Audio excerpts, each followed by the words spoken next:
So picture this, it's 1996, despite the genre's plentiful attempts, with of course some hits in there, for the most part, the genre was down bad. The slasher craze had long been past its time, all that franchise stuff just wasn't clicking with audiences anymore. The world felt like it was anti-horror because in a way the genre had been broken, the consistent formula, the classic tropes, the melodramatic acting had all lost its charm and effect to pull in audiences. Even among horror fan communities, the picture was looking pretty ugly, and for a lack of a better word, it looked played out. Wes Craven, and arguably even more significant for the purpose of this video specifically, Kevin Williamson made a big splash in the horror space. Again, arguably as big of a splash for the 90s as Halloween was for the late 70s and 80s was their creation, Scream. Scream literally revitalized the genre, and it breathed a fresh, hip, and smart new air into the genre, so much so that it basically changed the game entirely. Hell, it threw out the field and brought in an entirely new, more intricate one. Horror had now become more self-aware, more clever, wittier, and funnier even as a whole, whilst not forgetting or abandoning the past. Scream literally kicked down the door for many other nesting ideas to emerge, and so a lot of these great films that were given the chance to make it to the screen owe a lot to Scream. And some of these movies are truly special, even if there's clear signs that the movie is extremely derivative of Scream. In my opinion, one of these gems is a little film called The Faculty. And it's not surprising that this movie feels like a Scream movie in certain ways because the guy that wrote Scream also wrote The Faculty. The script had sadly been shelved since 1990, there were no buyers, no bites, the trail was cold for a while. The script had been buried until Miramax discovered it after the explosion of Scream and realized, wait a gosh darn second, this has a lot of potential. So in 1998 it was rushed into production by Miramax, essentially trying to ride the wave of success created by Scream. And just like Scream, there was money, production, and strong casting given to this thing so it could have a real chance at succeeding. I adore this movie, to the point that I definitely praise him much more than it probably deserves. In my letterbox, it's one of my personal favorite movies, and even saying that out loud sounds ridiculous. But it's true, it's a combination of the fun nature of the movie and consistently watching it in my formative years that made me really love this movie. It's just one of my comfort movies that regardless of any issue, I will always come back to it. The casting is honestly one of the craziest lineups for any movie I've probably ever seen. Yeah, word on the street is this kid Josh Hartnett is gonna star in the new Halloween reboot, so let's use him. Elijah Wood looks like he's a very promising young man, a la Frodo Baggins before Frodo Baggins, so let's have them as the stars. And let's throw in Jean Grey and Salma Hayek as teachers, and just to play it safe, let's sprinkle in some Usher too, cause why not?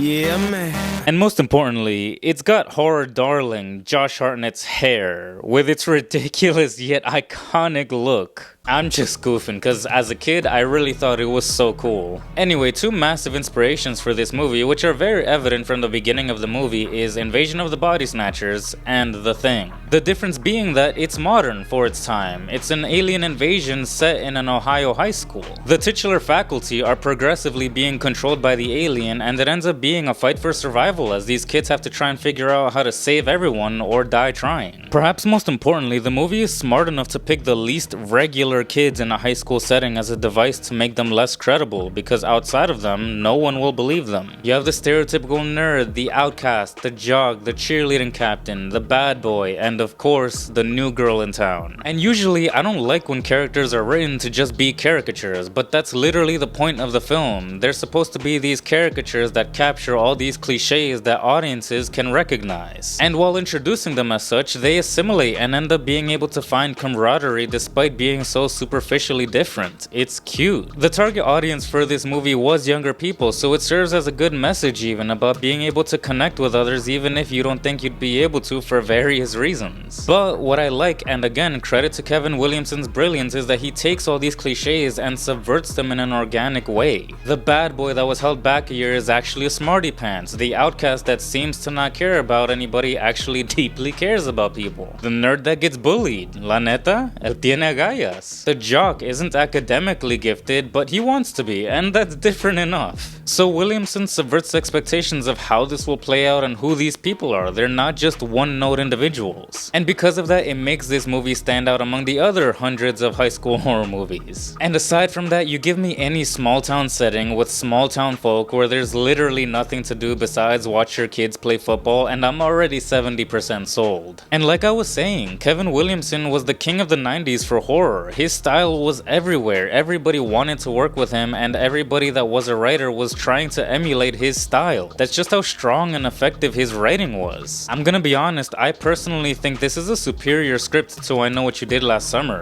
In terms of screenplay, I can't justify saying that it's on par with Scream, because no. Scream is too impactful, but The Faculty is a damn near second place if I had to rank his scripts. Another thing that I think strongly suited the film is that really, you could say this is a blend of horror and sci-fi, and I don't know, something about having an alien invasion in the middle of nowhere just sounds so weird and bizarre that if done right, it actually works. The school itself is actually not just set design or to indicate to the audience the age of our heroes. That's usually my gripe with a movie set in a high school. It always feels like just a wasted opportunity where they could really make use of the environment that we're all too familiar with. Seldom is the case when a high school setting is actually utilized and makes the audience feel like we're in a high school. And it also raises the stakes because we as the audience care about our heroes surviving, but the conflict in the movie is about saving the entire student body. Therefore, automatically making use of all these shots of focusing on the students, it makes it feel worth it that so much of the runtime is just spent in the hallways or in class or even at the football game. What I mean is, it makes the school and the town feel like an actual place. To me, this movie's a lot of fun with plenty of silly, wacky stuff going on, but underneath it all, I've always felt there's another wholesome, powerful message besides camaraderie. I think any high school student or young viewer can watch this and feel vindicated in some way or another because we all at some point felt misunderstood or felt like the odd ones, so it provides a strong sense of affirmation. Teenage years are the most malleable, so I like that this movie says it's okay to be you, it's okay to be weird, there's nothing wrong with that. I also really like that the movie plays with different obstacles that are usually used to make the kids feel less credible, like assuming they're using drugs or that they're losing their senses because of a crush. It makes it all feel so much more plausible. Every movie is in one way or another inspired by something else and intentionally or unintentionally derives from other work,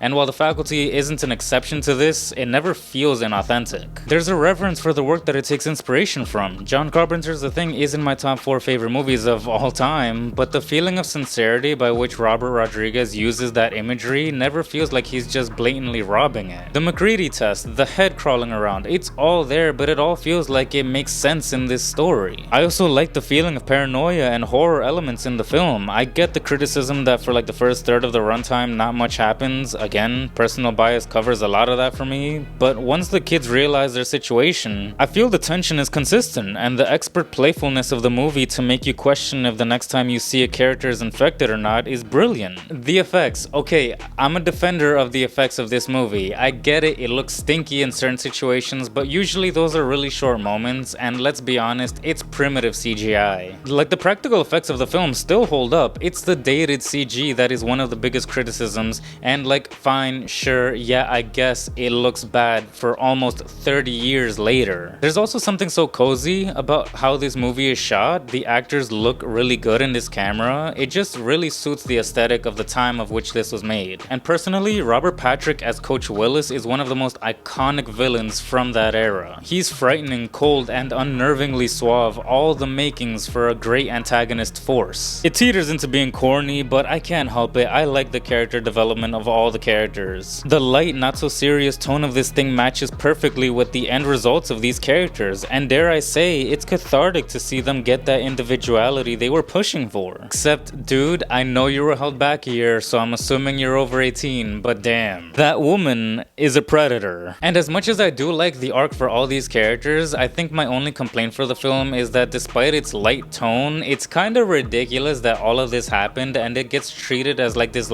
urban legend where only this town knows of it. The government would have been all over it, so to have me believe that the FBI or the CIA or any other acronym you want to throw at me took no action is a bit too big of a stretch for me to believe. Personally, it's downright offensive and extremely unlucky that this wasn't a commercial success, and it severely underperformed in comparison to what it should have been. It deserved so much more. But that's it for me. I'd appreciate a thumbs up, subscribe, and sincerely yours, Anthony.